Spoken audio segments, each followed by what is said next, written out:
Shall we turn to 1 Thessalonians chapter 2? తెస్సలోనియులకు రాసిన మొదటి పత్రిక 2వ అధ్యాయం.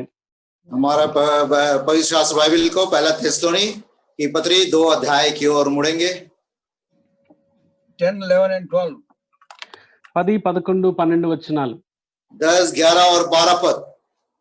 You are witnesses and God also how holily and justly, unblameably we behaved ourselves among you that believe, as you know how we exhorted and comforted and charged every one of you as a father does his children, that ye would walk worthy of God who hath called you unto his kingdom and glory. మేము విశ్వాసులైన మీ ఎదుట ఎంత భక్తిగాను నీతిగాను అనింద్యముగాను ప్రవర్తించితిమో దానికి మీరు సాక్షులు, దేవుడును సాక్షి.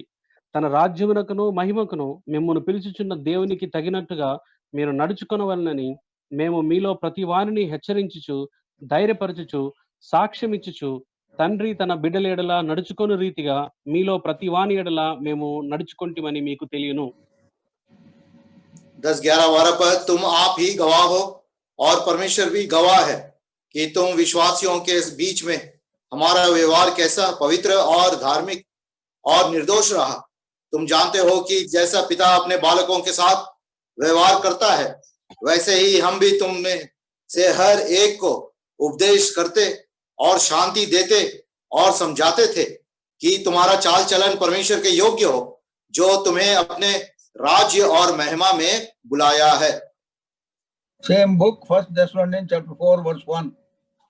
అదే పత్రిక 4వ అధ్యాయము మొదటి వచనం.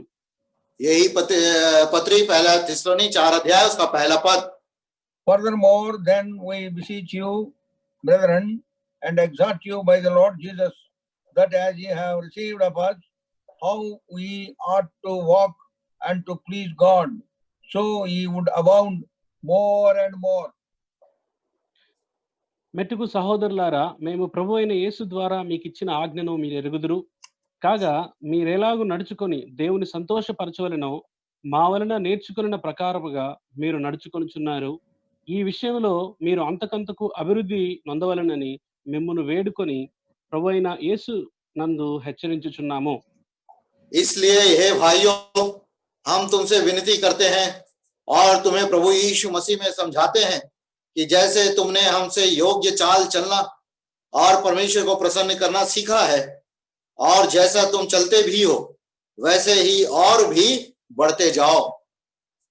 For seeing what are the areas that we should increase more and more. మనం ఇప్పటి వరకు ఏ విషయాల్లో అంతకంతకు అభివృద్ధి చెందాలి అన్నటువంటి విషయాలు ధ్యానిస్తున్నాం. और हमने अभी तक इस विषय के बारे में ध्यान दिया कि किस किस क्षेत्र में किस किस विषय में हमको और भी आगे बढ़ना है. Firstly, we mentioned in Romans chapter 1 verse 17, from faith to faith we increase more and more. మొదటిగా రోమిలకు రాసిన పత్రిక 1వ అధ్యాయం 17వ వచనం ప్రకారము విశ్వాసం నుండి విశ్వాసంలోనికి ఎదగాలని చూసాం. और सबसे पहले हमने देखा कि रोमियों की पत्री पहला अध्याय 17 पद में कि हम विश्वास में और अधिक बढ़ते जाएं.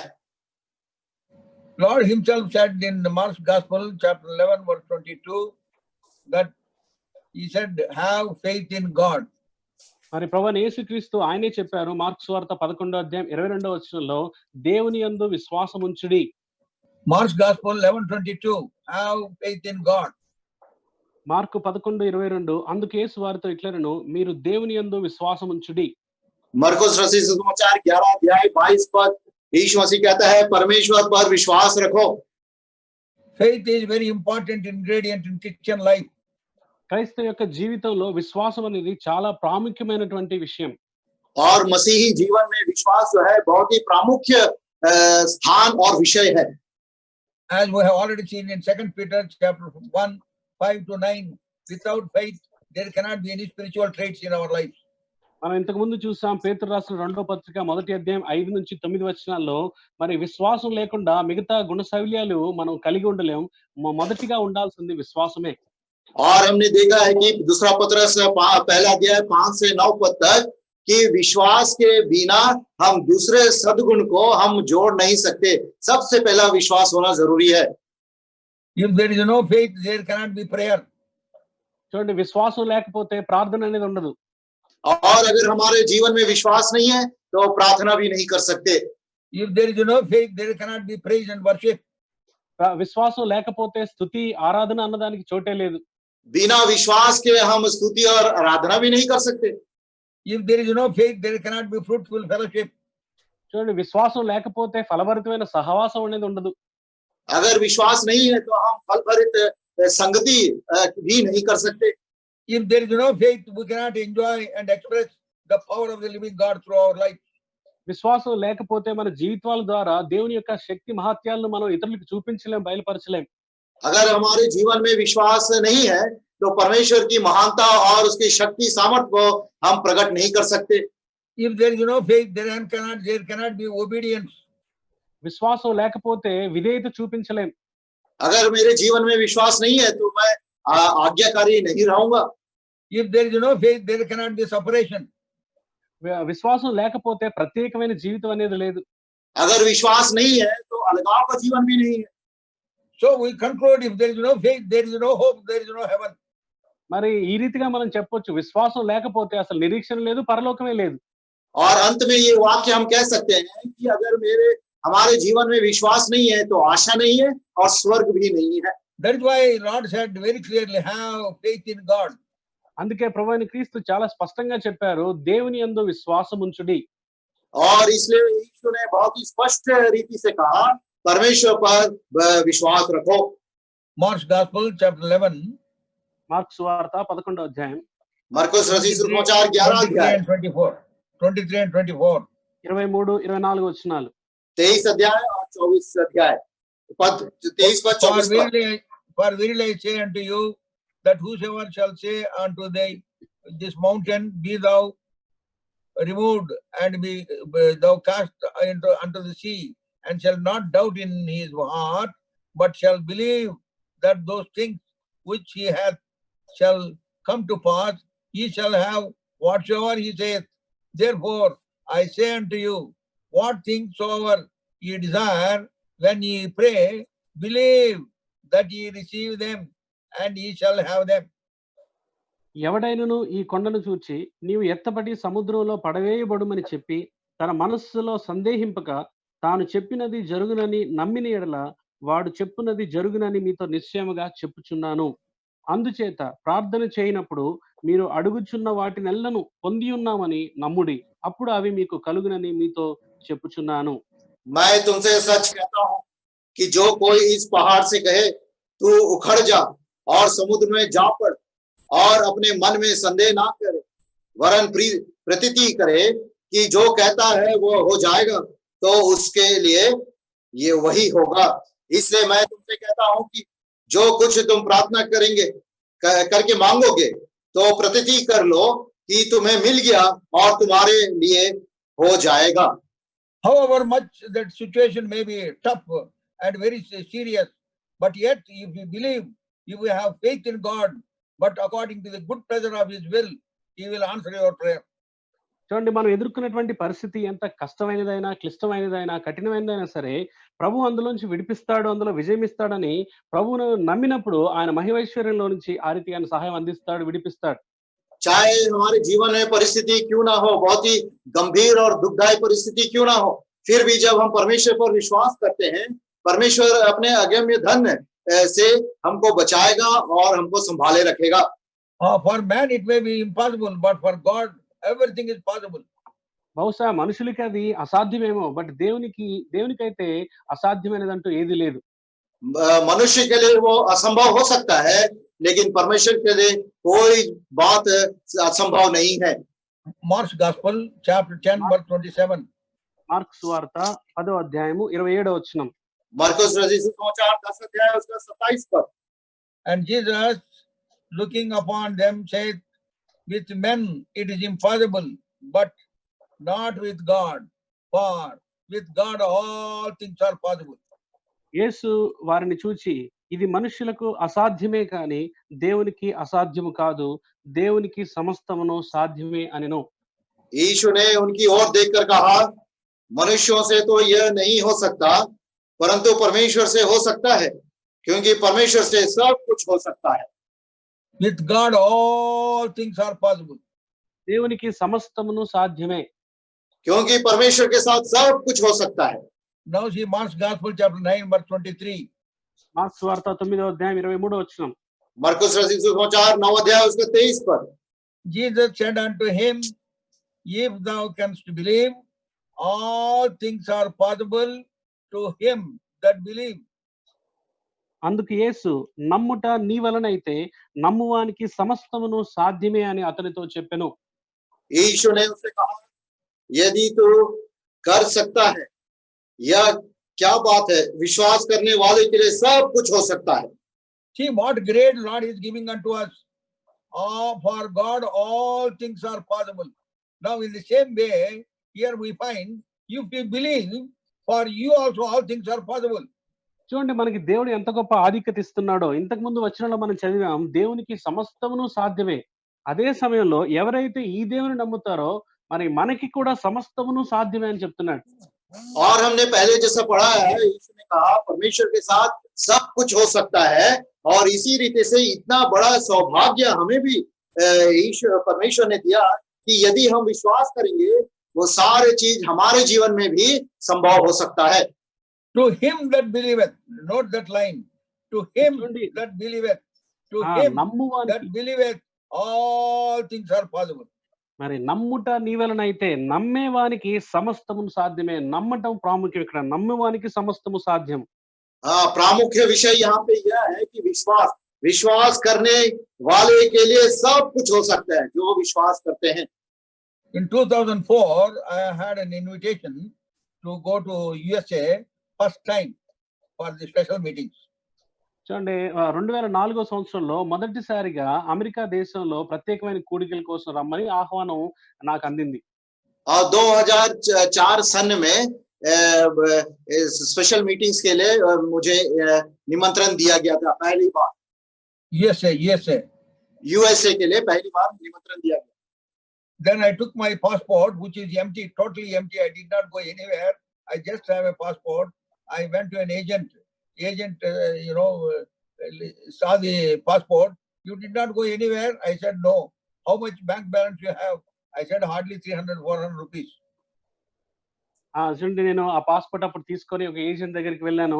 నా పాస్పోర్ట్ అంతా ఖాళీగా ఉంది, ఎందుకంటే అప్పటి వరకు నేను వేరే ఏ దేశం పర్యటించలేదు. మొదటిసారి తీసుకొని అతనికి చూపించినప్పుడు అప్పుడు అడిగాడు ఆ ఏజెంట్, ఏంటి సార్ మీరు ఎక్కడికి ప్రయాణం చేయలేదంటే చేయలేదన్నాను. మీకు ఎంత బ్యాంక్ బ్యాలెన్స్ ఉంది సార్ అని అడిగాడు. ఎంత ఉంటుంది మహా అంటే 300-400 ఉంటుంది అంతే అని చెప్పాను. तो मैं अपना पासपोर्ट ले जाकर एजेंट के पास गया, और एजेंट ने उस पासपोर्ट को खोल कर देखा तो पूरा पन्ना खाली है, और मुझसे पूछता है, क्या भाई साहब आप कहीं गए नहीं? तो मैंने बोला कहीं नहीं गया। तो फिर उसने दोबारा कुछ प्रश्न पूछा, आपका बैंक का बैलेंस कितना है? तो मैं बोला मुश्किल से 300-400 होगा। Then another question he asked was, what is the movable and immovable properties you have? I said I had nothing. ఇంకొక ప్రశ్న అడిగాడు, సార్ మీకు చరాస్తులు స్థిరాస్తులు ఏమున్నాయండి, ఏమైనా ఉన్నాయా చెప్పండి అన్న. నేను నాకైతే ఏం లేవండి అని చెప్పాను. और फिर उसने तीसरा प्रश्न पूछा कि आपका स्थिर और अस्थिर धन कितना है? तो मैंने बोला मुझे मेरे पास कुछ नहीं है। Property. Then I said nothing. Then he gave me the passport. He said you cannot go. There is no you have no chance of going. అప్పుడు నా పాస్పోర్ట్ నా చేతిలో పెట్టి, సార్ ఇంకెళ్ళండి, ఇంకా మీరు వెళ్ళేదానికి అవకాశం కుదరదు, మీలాంటి వాళ్ళకి ప్రయాణం చేయడానికి కుదరదు, అక్కడికి వెళ్ళడానికి కుదరదు అన్నాడు. और ये सब वार्तालाप के बाद उसने कहा, एजेंट ने, भाई साहब आप अपना पासपोर्ट ले जाके आप घर जाइए, क्योंकि आपका बहुत ही मुश्किल है यूएस जाना। Then I told him, you fix an appointment with US embassy. I myself will go. అప్పుడు అతనితో చెప్పాను, యుఎస్ ఎంబసీతో మీరు అపాయింట్మెంట్ ఫిక్స్ చేయండి, నేను స్వయంగా వెళ్ళి అక్కడ మాట్లాడతానని చెప్పాను. और मैं उसके बाद एजेंट से कहा, मेरे लिए एक इंटरव्यू आप फिक्स कर दो यूएस एम्बेसी में, मैं स्वयं जाके उनसे बातें करूंगा। Then he fixed 10th August 2004, that time interview. 2004 సంవత్సరంలో ఆగస్టు 10వ తారీఖున ఆ ఇంటర్వ్యూ ఫిక్స్ అయింది. तो उसने मेरे इंटरव्यू के लिए 10 अगस्त 2000 साल में वो फिक्स किया। I got all the papers, whatever fees I have to pay, everything I have paid, and on appointed day and time I went to the embassy. చూడండి అన్ని పేపర్‌లన్నీ కలెక్ట్ చేసుకున్నాను, దగ్గర పెట్టుకున్నాను, ఫీజ్ ఎంత కట్టాలో కట్టేసాను. ఆ సమయానికి ఆ తేదీకి వెళ్లి అక్కడ హాజరయ్యాను. और जो भी फीस उस बांधना था वो बांध के वो उसका रसीद सब मैं इकट्ठा करके पूरे कागजात लेके मैं निर्धारित समय जो था उस समय वहां पे जाके मैं उपस्थित हुआ। Why I am saying this incident in my life? I went there by faith. I knew if it is in God's plan, nobody can stop me in going to States. మరి నా జీవితంలో జరిగిన ఈ యథార్థ సంఘటన మీతో ఎందుకు చెప్తున్నానంటే, ఆ రోజున నేను ఎంబసీకి వెళ్ళినప్పుడు విశ్వాసంతో ఎళ్ళాను. మనుషులు కాదన్నారు కానీ నేను విశ్వాసం కలిగి ఇది దేవుని చిత్తమైతే ఇది ఖచ్చితంగా అన్నటువంటి నమ్మకంతో అక్కడికి వెళ్ళాను. और मैं ये विषय को क्यों आपसे बांट रहा हूं, इसलिए कि मैंने अमेरिका एम्बेसी में सिर्फ विश्वास के द्वारा ही गया, क्योंकि मैं जानता अगर ये परमेश्वर की इच्छा है तो मैं निश्चित रूप से मैं अमेरिका जाऊंगा, कोई मुझे नहीं रोक सकता। There were 5 counters in the embassy and I was one of in front of one counter. I was in the line. My prayer was only one thing: Lord, I don't have anything in this world, but I have only 2 things. I have you and your word, nothing else. చూడండి అక్కడ 5 కౌంటర్లు ఉన్నాయి. నేను ఒక counter లైన్‌లో నిలబడ్డాను. అప్పుడు నేను ప్రార్థన చేస్తున్నాను. ప్రభువుతో చెప్పాను, ప్రభువా మరి ఈ లోకంలో నాకు ఏమి లేవు. నాకు కలిగి ఉన్నవి రెండే 2. ఒకటి నిన్ను నేను కలిగి ఉన్నాను. 2 నీ వాక్కుని నేను కలిగి ఉన్నాను. तो मैं एम्बेसी के अंदर गया, 5 काउंटर थे, उसमें से एक काउंटर में खड़ा हुआ लाइन में, और मेरा यही प्रार्थना था, हे परमेश्वर पिता, इस संसार में मेरा तो कुछ भी नहीं है, सिर्फ मेरे पास 2 चीज है, एक आप हो और दूसरा आपका वचन मेरे साथ है। Yeah, I have you and your word, nothing else. As I was standing, and that guy called the man who was in front of me, a young man, and he went there with the passport, and that fellow said, "No, no, what course you want to do in States, we can do it here also. Go away, go away." So he sent him. మరి ఆ రీతిగా ప్రభువా నాకు కలిగి ఉన్న అంతా 2, ఒకటి నిన్ను కలిగి ఉన్నాను, 2 నీ వాక్యం కలిగి ఉన్నాను అని నేను ప్రార్థిస్తుంటుండగా నా ముందు ఒక యవనస్తుడు ఉన్నాడు. అతను కౌంటర్‌లో వెళ్లి అడిగినప్పుడు నేను పై చదువులు చదువుకోవాలంటే అదేదో ఈ దేశంలోనే చదువుకోవచ్చు, అక్కడికి వెళ్ళాల్సిన అవసరం లేదని పంపించేశాడు. और मैं ऐसी प्रार्थना कर रहा था, हे परमेश्वर पिता, 2 ही चीज है, एक आप और एक आपका वचन मेरे साथ है। ऐसा जब प्रार्थना कर रहा था तो मेरे सामने वाले लड़के को उस एजेंट ने बुलाया, एम्बेसी का जो काम करने वाला काउंटर वाला, और उसे कहा ये कोर्स तुम जो करना चाहते ये भारत में भी कर सकते करके उसको भेज दिया। Then I thought he is in the negative mode because it's such a short distance. We can hear the conversation at the counter. So I thought he is in the negative mode. I do not know what would happen when I go there, but I have faith in God. అయితే అదే ఆ కుర్రోడు వెనకాల నేను ఉన్న కారణాన్ని బట్టి ఆ సంభాషణ అంతా నాకు వినపడుతుంది. ఈ కౌంటర్‌లో ఉన్న అధికారి మంచి మనసు లేడు. అతను కొంచెం కలవరంలో ఉన్నాడు. నెగెటివ్ మోడ్‌లో ఉన్నాడు. కాబట్టి నేను ఎళ్తే ఏం జరుగుతుందో, ఎలా ఉంటుందో అని అనుకుంటున్నాను. కానీ నాలో అయితే ప్రభు పట్ల విశ్వాసం ఉంది. और जब ये लड़के के साथ ये वार्तालाप हो रहा था, मैं उस शब्दों को सुन रहा था, मैंने ये सोचा कि आज सुबह-सुबह ये अधिकारी कुछ नेगेटिव दिमाग से है, अगर मैं जाऊं तो क्या होगा, लेकिन फिर भी मेरे मन में, हृदय में पूरा विश्वास था परमेश्वर के प्रति। Then when he called me, I went there and gave my file. మరి అతను నన్ను పిలిచినప్పుడు ఆ కౌంటర్ దగ్గరికి వెళ్ళి నా ఫైల్ అతని చేతికి ఇచ్చాను. और मुझे वो बुलाया और काउंटर में जाके मैं उस अधिकारी को मेरा फाइल को सौंप दिया। In the file my passport is also there. In the file he turned the page and said, "Oh, you are a Christian pastor," he said. మరి ఆ ఫైల్‌లో నా పాస్‌పోర్ట్ కూడా ఉంది. అది ఓపెన్ చేసి చూస్తూ, "ఓ మీరు క్రైస్తవ పాస్టర్ గారా?" అని అడిగాడు. और उसने फाइल को लिया और पासपोर्ट खोल के देखा और वो थोड़ा अचंभे होके कहा, "आप मसीही प्रचारक हो?" Yes sir. నేను అన్నాను, "అవునండి, నేను పాస్టర్." हाँ, मैंने कहा, "हाँ भाई साहब." You have an invitation from States, he said. మరి అప్పుడు అడిగాడు, "అమెరికా దేశం నుంచి మీకు ఆహ్వానం ఉంది కదా?" అన్నాడు. तब उसने कहा कि आपको अमेरिका देश से निमंत्रण मिला है ना? Then he saw the papers and he asked me one question in the beginning. Tell me, out of the 4 gospels, which was the first gospel written? మరి అప్పుడు ఆ పేపర్‌లన్నీ చూస్తూ ఒక ప్రశ్న అడిగాడు. ఒక ప్రశ్న అడుగుతాను, చెప్పండి. రాయబడినటువంటి 4 సువార్తల్లో మొదటిగా రాయబడిన సువార్త ఏది చెప్పండి అని అడిగాడు. और तब उसने पूछा कि मैं एक प्रश्न पूछूंगा आपसे, 4 सुसमाचारों में सबसे पहला सुसमाचार कौन सा लिखा गया? I said Mark's gospel. నేను వెంటనే చెప్పాను, మార్కు సువార్త అండి అని చెప్పాను. मैंने कहा मरकुस रचित सुसमाचार। He has got answers in the computer also. Oh, he said, yes, good, he said. మరి ఆయనకి ఆ కంప్యూటర్ లో అదేంటో సెర్చ్ చేసి చూసాడు, సమాధానం కరెక్ట్, అవునవును బాగా చెప్పారు అన్నాడు. और वो कंप्यूटर में भी वो सर्च करके देखा, बोला हाँ आपका प्रश्न तो सही उत्तर है. Then second question he asked me was, do you read Acts of the Apostles? ఆ రెండో ప్రశ్న నన్ను ఏం అడిగాడంటే, అపోస్తుల కార్యాలు మీరు చదువుతారా అని అడిగాడు. और दूसरा प्रश्न उसने पूछा, क्या आप प्रेरितों के काम को पढ़ते हैं? To that I said, sir, I read the whole Bible.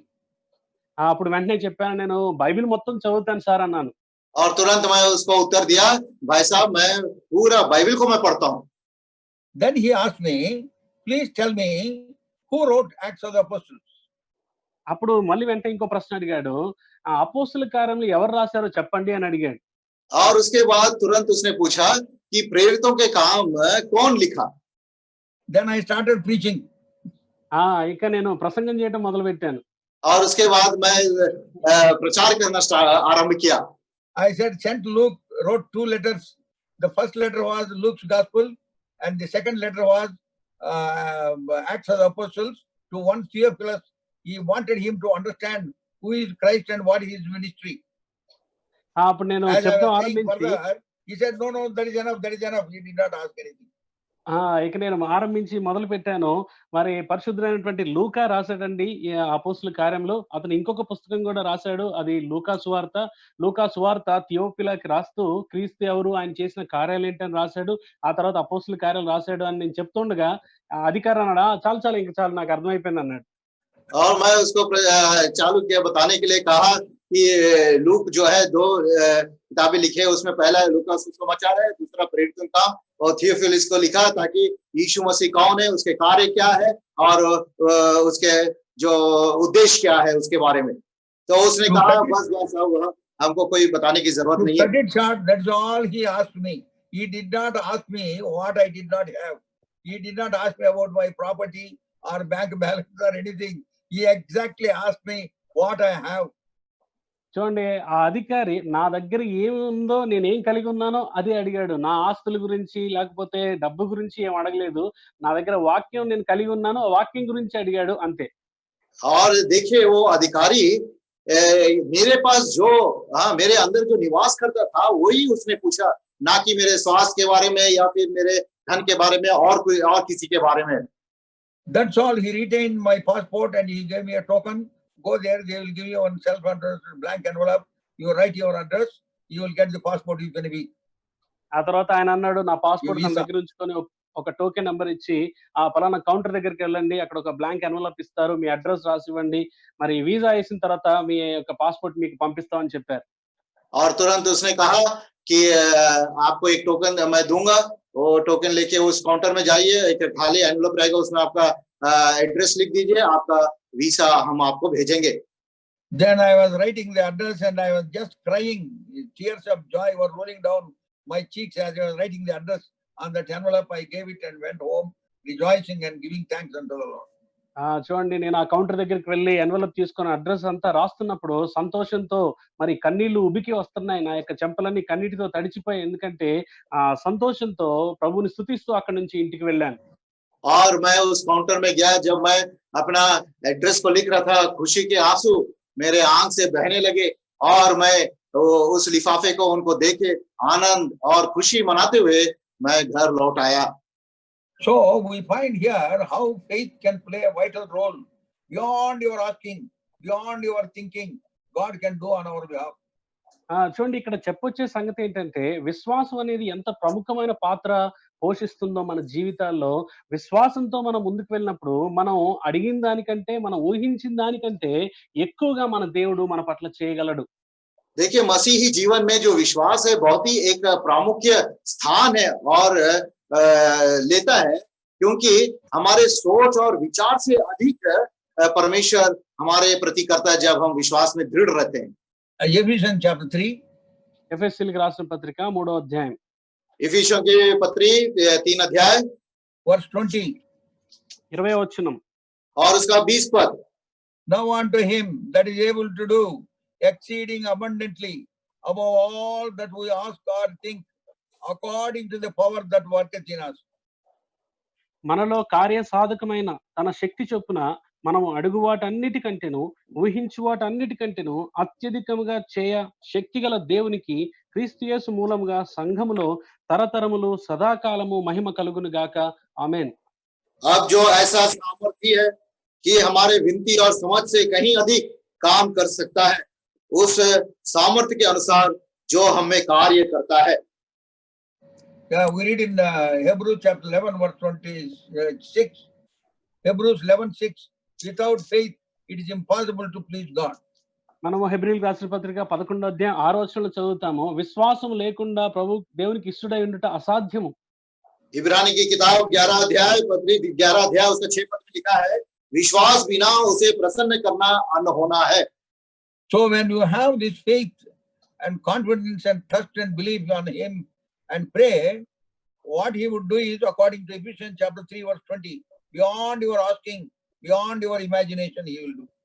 కాబట్టి దేవుని పట్ల అలాంటి విశ్వాసము, నమ్మకము, భరోసాతో ఆయన దగ్గరికి వచ్చి మనం అడిగినప్పుడు ఆయన మనం ఇంతకు ముందే ఎఫెసీ 3:20లో చదివినట్టుగా మనం అడిగే దానికంటే, మనం ఊహించదగిన దానికంటే ఎక్కువగా ఆయన మనకు చేయగలుగుతాడు, చేస్తాడు.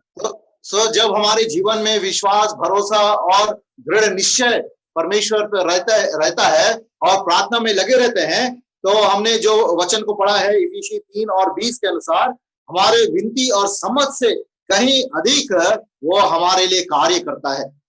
Now in Ephesians chapter 3 verse 20, there is one important fragment in that verse. According to the power that worketh in us, చూడండి according ఎఫెసీ to the power that worketh in us, to that extent he will answer our prayer. చూడండి ఇక్కడ మనం చదివిన ఎఫెసీ 3:20-21 వచనాల్లో ఒక ప్రాముఖ్యమైనటువంటి మాట ఉంది. అదేంటంటే మనలో కార్యసాధకమైన తన శక్తి చొప్పున ఆయన అడుగు వాటన్నిటికంటే, ఊహించు వాటన్నిటికంటే ఎక్కువగా చేస్తాడు. और एक प्रमुख वाक्य यहाँ पे लिखा है इफिसी 3 का 20 के अंत भाग में, उस सामर्थ्य के अनुसार जो हमने कार्य करता है, उसके सामर्थ्य के द्वारा हमारे अंदर वो महान और अद्भुत कार्य करता है. To the extent we allow the power of God to have a full sway in our heart, to that extent he will do these things for us. చూడండి మన యొక్క హృదయాల్లో దేవుని కార్యసాధకమైన శక్తి పనిచేయడానికి ఎంతగా చోటిస్తామో, అనుమతిస్తామో అంతగా దేవుడు మన జీవితాల్లో ఆయన పని జరిగిస్తాడు. देखिए हमारे जीवन में जितना अधिक हम उसके सामर्थ्य को अनुमति देते हैं कार्य करने के लिए, उतना अधिक कार्य वो हमारे जीवन में करता है. So may God help us that we may abound more and more in faith on కాబట్టి God. ఈ రీతిగా మనము విశ్వాస యొక్క జీవితంలో, విశ్వాసం విషయంలో అత్యంత అంతకు అభివృద్ధి చెందుదుము గాక. सो परमेश्वर हमें सहायता करे कि परमेश्वर के प्रति हमारा विश्वास और अधिक बढ़ता जाए. Now see Psalm 84 verse 7. కీర్తనలు 84వ కీర్తన 7వ వచనం. भजन संहिता Psalm 84 verse 7. కీర్తనలు 84:7. Psalms 84 और उसका 11 पद. सात पद. Psalm 7 84 verse 7. They go from strength to strength. Every one of them in Zion appears before God. వారు నానాటికి బలాభివృద్ధి నొందుచు ప్రయాణము చేయుదురు, వారిలో ప్రతి వాడును సియోనులో దేవుని సన్నిధిని కనబడును.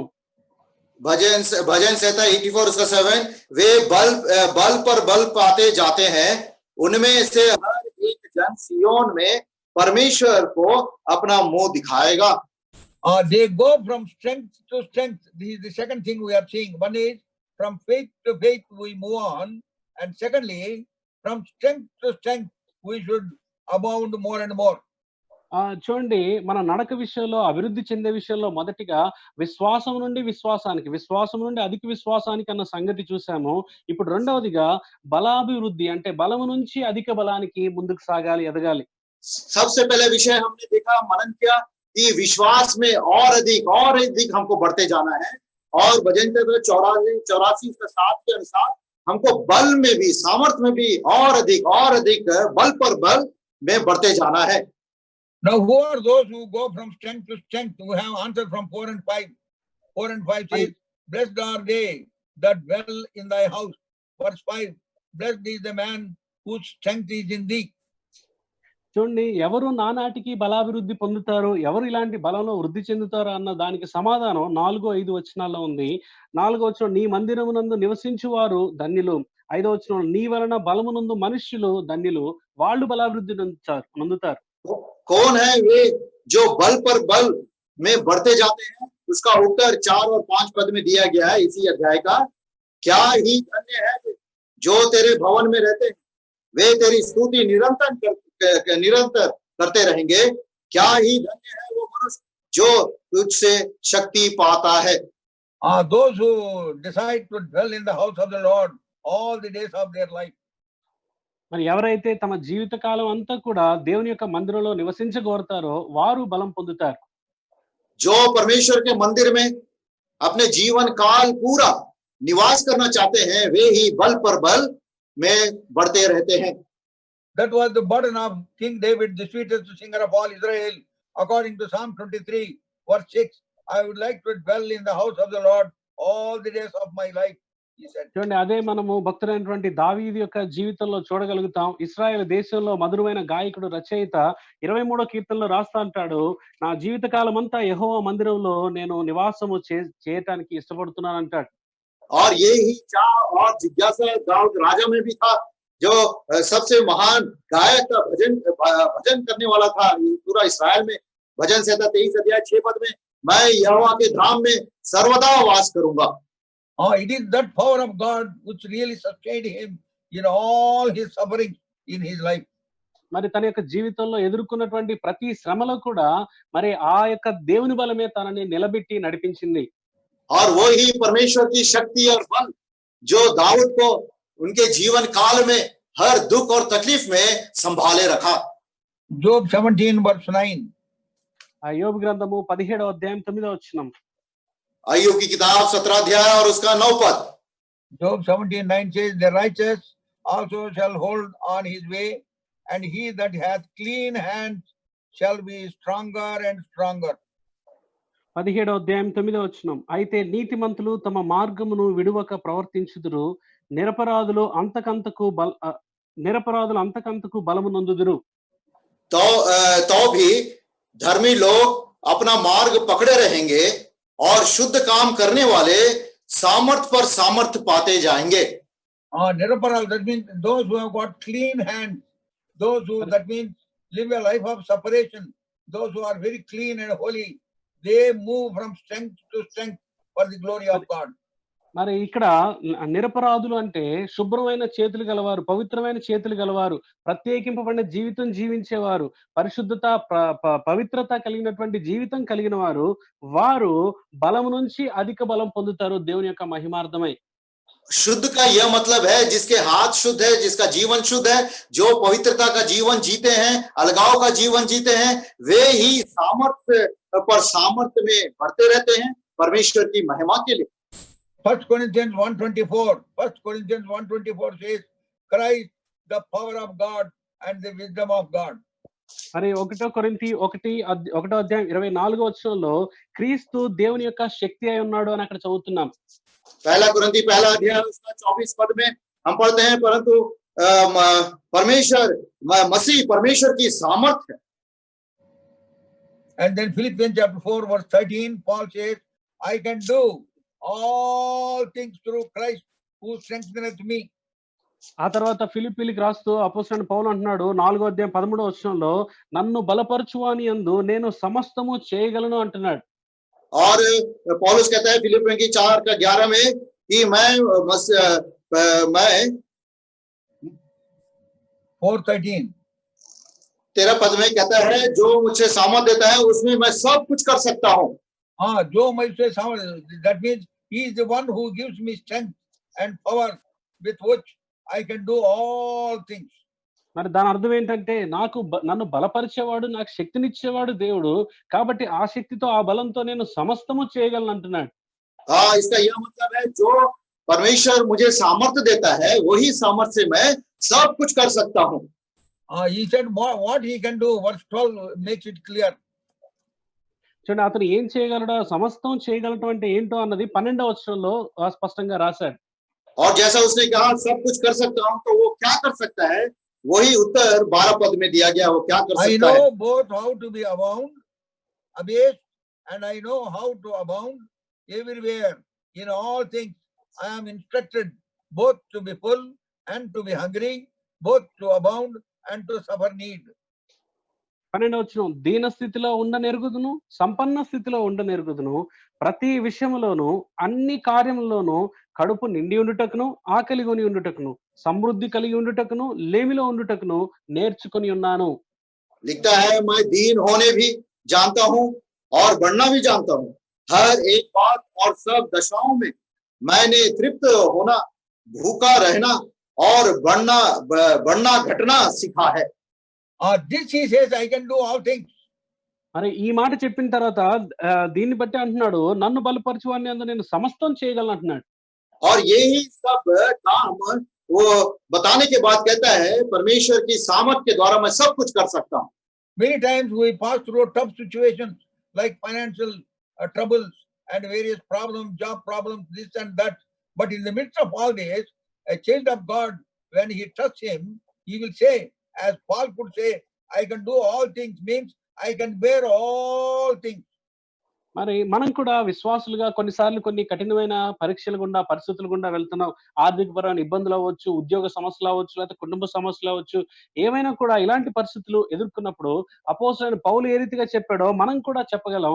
నేను కూడా నన్ను బలపరిచే దేవుని యందు నేనుంచిన నమ్మకాన్ని బట్టి అన్ని పరిస్థితులు సమస్తము చేయగలను, అంటే అన్నిటిని నేను తట్టుకోగలను, తట్టుకొని నిలబడగలను అని చెప్పగలుగుతాడు.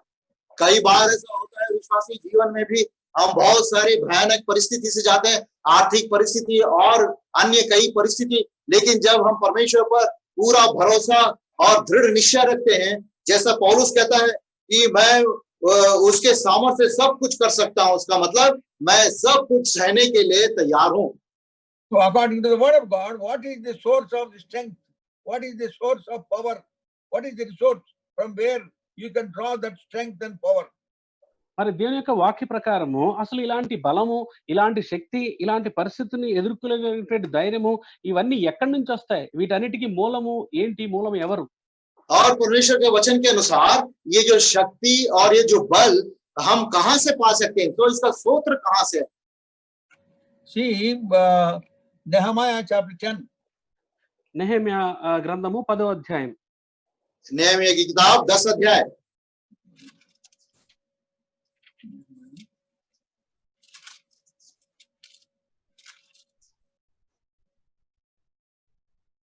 Sorry, Nehemiah chapter 8 verse 10. 8వ అధ్యాయం 10వ Nehemiah వచనం. chapter 8 verse 10. నెహెమ్యా గ్రంథము 8వ అధ్యాయము 10వ వచనం. नेहमिया की किताब 8 अध्याय और उसका 10 पद। See the last line, for the joy of the Lord is your strength. ఇక్కడ చివర్లో ఉంది చూడండి, యెహోవా యందు ఆనందించుట వలన మీరు బలమొందుదురు. आखिरी लाइन में लिखा है, क्योंकि यहोवा का आनंद तुम्हारा दृढ़ गढ़ है। In one of the convocations in Jehoshaphat in 50s, that was the theme. Your joy is the joy of the Lord is your strength. 1950 దశకంలో జెహోషామలో జరిగినటువంటి మరి పరిశుద్ధ సమాజ కూడికల్లో ఇది థీమ్ వర్స్ గా ఉండినప్పుడు, యెహోవా యందు ఆనందించుట వలన మీరు బలమొందుదురు.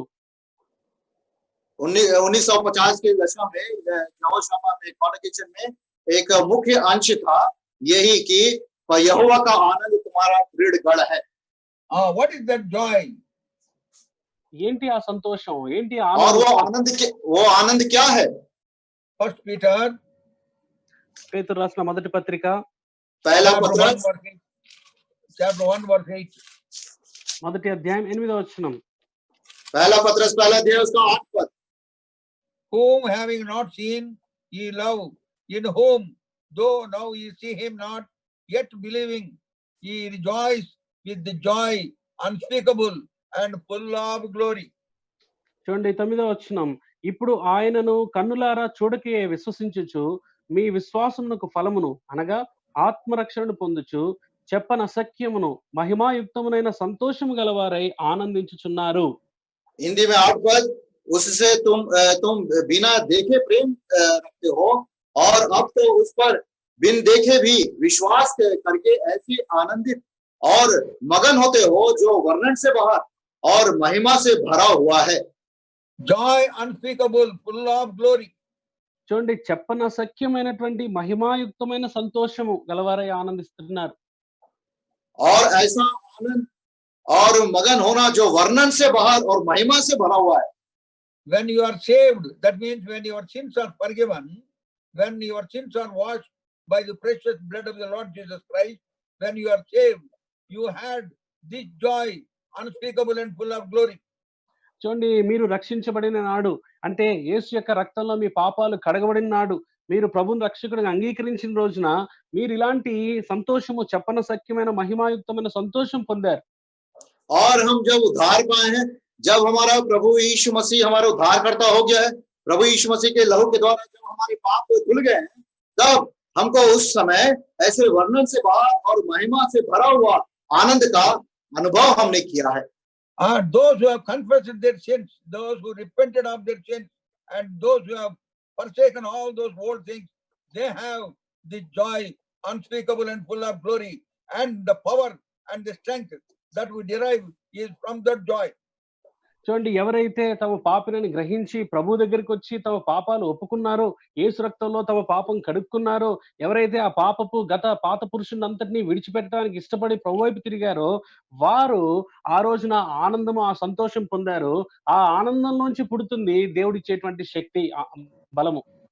और जो पापों की क्षमा मांगे हैं और जो उसको छोड़ दिए हैं, जो मान लिए हैं और छोड़ दिए हैं, उनको ऐसा आनंद जो वर्णन से बाहर और महिमा से भरा हुआ है, और इस आनंद जो वर्णन और महिमा से भरा हुआ है, वही हमको वैसी सामर्थ और बल हमको प्रदान किया है. The joy of the Lord does not depend upon any material things of this world. చూడండి, ప్రభు ఇచ్చేటువంటి సంతోషం లేదా ప్రభువులో ఆనందం అనేది ఈ లోకంలో ఉన్నటువంటి వస్తు సామాగ్రి మనకి ఇచ్చేటువంటి సంతోషం కాదు, లేదా వాటి వల్ల కలగదు. और ये जो संसार के वस्तु से हमको परमेश्वर का आनंद नहीं मिलता है. Adi santosham, that is happiness. Happiness comes out of happenings, they say. చూడండి, కొద్దిమంది అంటారు సంతోషం అనేది ఆ పరిస్థితులను బట్టి మనకి కలుగుతుంది. మనకు అనుకూలంగా పరిస్థితులను బట్టి జరుగుతుంది.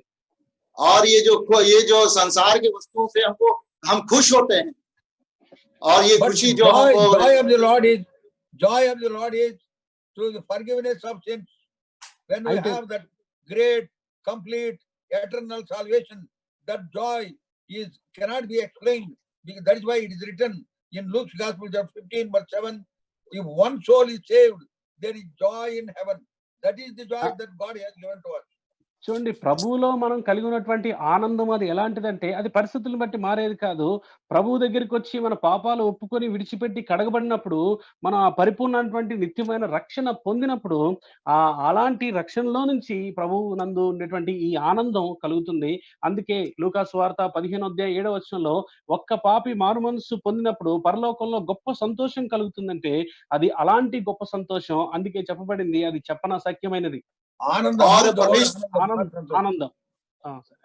परमेश्वर का जो आनंद है वो संसारिक वस्तुओं से नहीं मिलता, लेकिन जब हमारे पापों का क्षमा होता है, हम जब मान लेते हैं और क्षमा कर लेते हैं, ये आनंद हमें मिलता है. इसीलिए उसका ऐसा वर्णन किया कि हमारे बातों से भी उस आनंद को हम वर्णन नहीं कर सकते, जो वर्णन से बाहर और महिमा से भरा हुआ. इसलिए लूका रचित सुसमाचार 15:7 पद में लिखा है, एक धर्मी एक उद्धार होने से उस स्वर्ग में आनंद होता है. See, the joy unspeakable, full of glory, if you have, you can pass through any suffering that come on your way. That we find very clearly in the life of Paul, where he could say, in spite of all the suffering that he faced in this world after he was saved, yet he says in Philippians chapter 4, verse 4, rejoice. Again I say rejoice. చూడండి, ఎప్పుడైతే మన జీవితంలో చెప్పనసఖ్యమైనటువంటి మహిమాయుక్తమైన ఆనందాన్ని మనం కలిగి ఉంటామో, మన యొక్క యాత్రా జీవితంలో ఎలాంటి పరిస్థితి ఎదురైనా, ఎలాంటి శ్రమ, కష్ట, నిష్టాలు ఎదురైనా సరే, ధైర్యంతో వాటన్నిటి గుండా మనం దాటుకోగలము. అదే అపోస్తలుడైన పౌలు జీవితంలో మనం చూస్తాం. తాను ఎదుర్కొన్నటువంటి చాలా క్లిష్టమైన, కఠినమైన శ్రమల గుండా వెళ్తున్నప్పుడు కూడా ఫిలిప్పీయులకు రాసిన పత్రిక 4:4 అంటాడు, ప్రభువునందు ఆనందించండి. మరలా చెప్తాను, ప్రభువునందు ఆనందించండి అని. और जब हमको ऐसे वर्णन और महिमा से भरा हुआ आनंद मिलता है तो उसके द्वारा परमेश्वर की शक्ति सामर्थ हमारे अंदर प्राप्त होता है, जिसके द्वारा हम कोई भी दुख संकट और कठिन परिस्थिति पर विजय पाते हैं। उसीलिए पौलुस कहता है फिलिप्पी 4:4 में कि आनंद करो, और मैं तुमसे फिर से कहता हूं आनंद करो। He passed through turbulent times, very difficult and tough times, but yet he rejoiced and still served the Lord, and thus he became a great blessing and encouragement for others who are following him. మరి అపోస్తలుడైన పౌలు తన యొక్క పరిచర్య సేవా జీవితంలో అనేక మరి కష్టాల గుండా, శ్రమల గుండా, ఎదిరింపుల గుండా వెళ్ళినప్పుడు మరి వాటన్నిటిని సంతోషంతో వాటిని ఆనందంతో ఎదుర్కొన్నాడు. అందుకే మనందరికీ కూడా గొప్ప మాదిరిగా నిలిచాడు. और हम देखते हैं पौलुस के सेवकाई के जीवन में बहुत सारे भयानक परिस्थिति, दुखमय परिस्थिति से गया, लेकिन फिर भी वो सबको सामना करते हुए वो जय पाया। इस कारण आज भी हमारे लिए वो एक गवाही के रीति में है। Philippians chapter 1:12. ఫిలిప్పీయులకు రాసిన పత్రిక 1:12 फिलिप्पियों की पत्री 1 अध्याय और उसका 12 But I would you should understand, brethren, that the things which happened unto me have fallen out rather unto the furtherance of the gospel. సహోదరులారా, నాకు సంభవించినవి సువార్త మరి ఎక్కువగా ప్రబలమగుటకే సమకూడినని మీరు తెలుసుకొని కోరుచున్నాను. कहता है, हे भाइयों, मैं चाहता हूं कि तुम यह जान लो कि मुझ पर जो भी बीता है उसे सुसमाचार की बढ़ती हुई है। See what is testimony, whatever has happened to him, that means all the sufferings that he had passed through, this only helped for the furtherance of the gospel.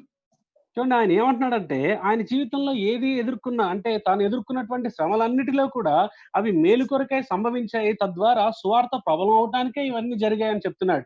और वो क्या गवाही देता है कि मेरे जीवन में जो भी समस्याएं, दुख तकलीफ आया है, उसके द्वारा सुसमाचार भी बढ़ती गई है। Now see verse 14, Philippians 1:14. Philippi 1:14. फिलिप्पियों की पत्री 1 अध्याय 14 And many of the brethren in the Lord, waxing confident by my bond, are much more bold to speak the word without fear. మరియు సహోదరులైన వారిలో ఎక్కువ మంది నా బంధకముల మూలముగా ప్రభువునందు స్థిర విశ్వాసము గలవారై నిర్భయముగా దేవుని వాక్యము బోధించుటకు మరి విశేష ధైర్యము తెచ్చుకొనిరి. और प्रभु में जो भाई है उनमें से अधिकांश मेरे कैद होने के कारण हियाव बांधकर परमेश्वर का वचन निडर सुनाने का और भी साहस करते हैं।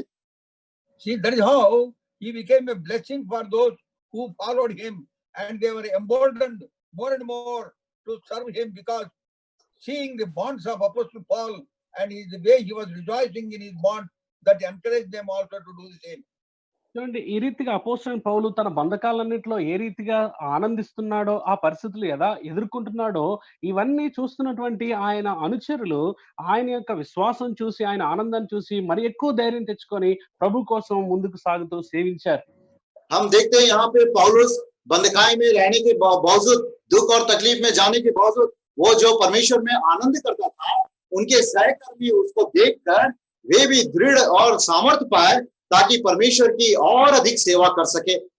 We are seeing the source of the strength, source of divine strength, the source of joy unspeakable, full of glory. చూడండి, మనం ఇప్పటివరకు ఏం చూస్తున్నాం అంటే, మనం బలం పొందటానికి ఈ బలం యొక్క మూలం ఏంటి, ఈ బలం ఎక్కడి నుంచి వస్తుంది అని చూస్తూ ప్రభువునందు కలిగి ఉన్నటువంటి ఆనందంలో నుంచే ఈ యొక్క చెప్పనాశక్యమైన మహిమాయుక్తమైన ఆనందంలో నుంచి ఈ బలం అనేది మనం పొందుతాం. और हम ये देख रहे हैं कि ये जो सामर्थ और बल का स्रोत क्या है, जो वर्णन और महिमा से भरा हुआ आनंद, उसी से ये सामर्थ हमको प्राप्त होती है।